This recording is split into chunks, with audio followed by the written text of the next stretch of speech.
ખેડા જિલ્લામાં ફરી સામે આવ્યો રફતારનો કહેર। મહિન્દ્રા થાર અને એસટી વચ્ચે મોતની ટક્કર થઈ। બેફામ દોડતી થાર એસટી બસમાં ઘૂસી ગઈ। અકસ્માતમાં થાર ચાલકનું સ્થળ પર જ મોત નીપજ્યું। અકસ્માતમાં એસટીમાં સવાર લોકો ઇજાગ્રસ્ત થયા। ઇજાગ્રસ્ત લોકોને સારવાર માટે હોસ્પિટલમાં ખસેડવામાં આવ્યા।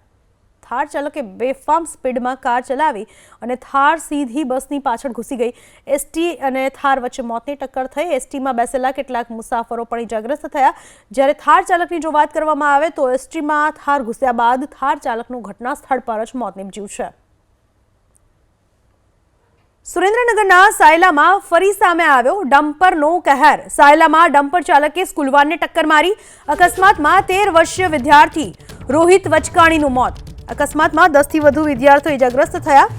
ઇજાગ્રસ્ત વિદ્યાર્થીઓને સારવાર માટે હોસ્પિટલમાં ખસેડાયા। ભોગ બનનાર બાળકો વાટાવચ્છ અને ઉમાપરા ગામના।